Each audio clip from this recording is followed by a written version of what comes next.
Mapagpalang araw po muli mga minamahal. Kumusta na po kayo? Muli po magkaroon tayo ng simpleng devotion for today. Pero bago po ang lahat, samahan niyo po ako manalangin. Naming Diyos, dakila at makapangyarihan sa lahat, pinupuri ka namin sinasamba. Marami pong salamat o God sa kabutihan mo po sa amin, sa iyong pagpapala, sa mga biyayang patuloy namin tinatanggap, di man po kami karapat-dapat. Sa kabila ng mga sablay namin pagkukulang sa buhay, kayo po'y nanatiling tapat. Lumalapit po kami ng buong kapakumbabaan sa dakilang trono ng biyaya.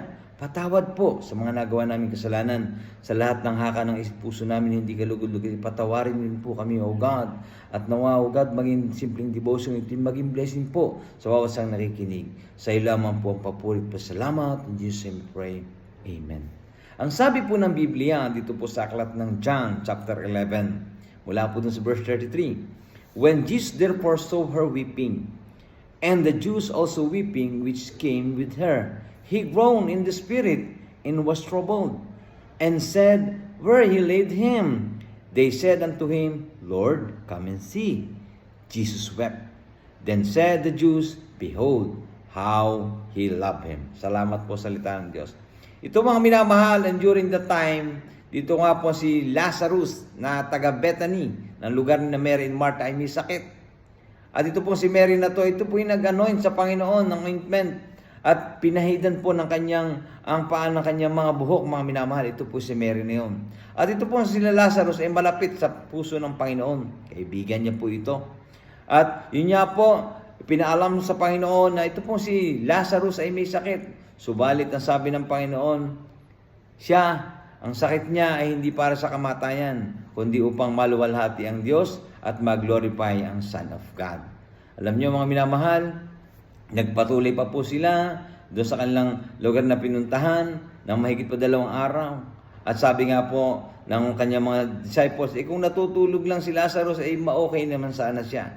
Subalit sabi ng Panginoon, hindi naiintindihan ng mga disciples niya na ito'y para sa kaluwalhatian. Patay na nga itong si Lazarus. At pagdating nga po niya doon, sinalubong po siya nitong si Martha. Sabi niya, Lord, kung nandito ka lang sana, hindi sana namatay ang aking kapatid.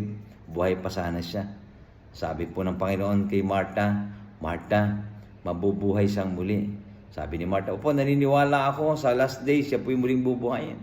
Sabi po ng Panginoon, I am the resurrection and the life, that he that believeth in me, though he were dead, he live.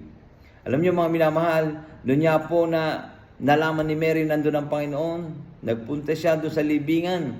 Ito pong si Lazarus at umiyak po siya. Kaya nga po, nung makita siya ng Panginoon na umiyak, sabi niya, kung nandito ko lang sana, sabi po sa Panginoon ni Mary, mabubuhay sana ang aking kapatid. At nung makita ng Panginoon na umiyak si Mary,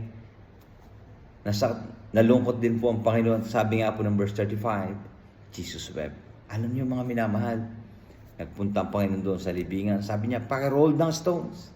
Ang sabi po ni Mary Martha, Lord, hindi mo naiintindihan. 4 na araw na siyang patay. Namamaho na siya.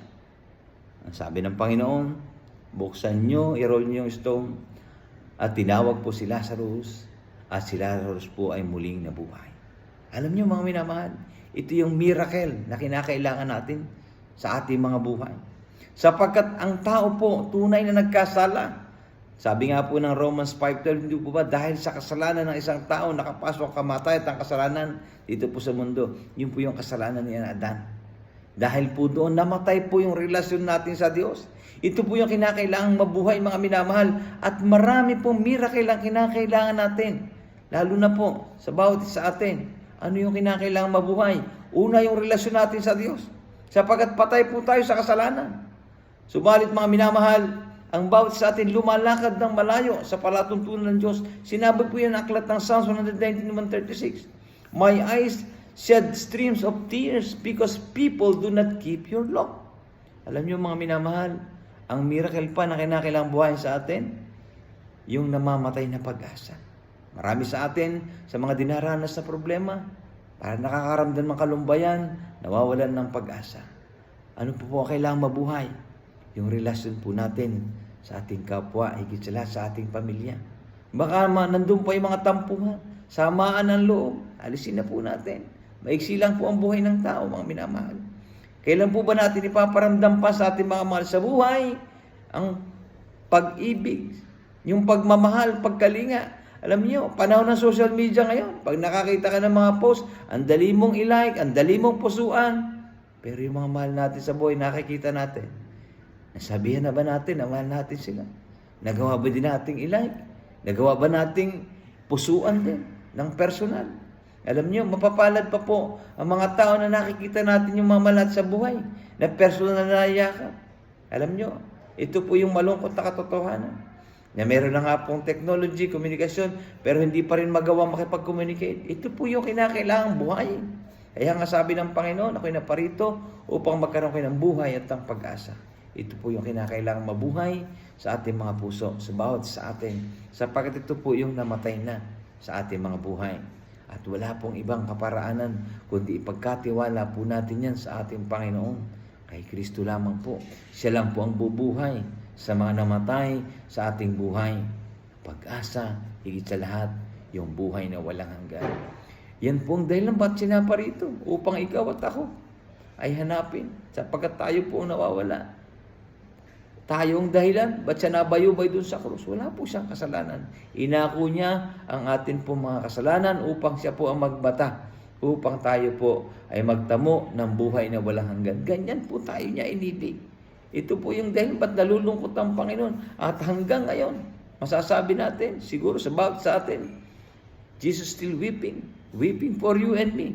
Sapagkat ayaw natin bigyan ng halaga ang ginawa ng ating Panginoong Kristo doon sa krus ng Kalbaryo. Hindi pa ba yun sapat upang bawat sa atin ay magkaroon ng buhay at pag-asa?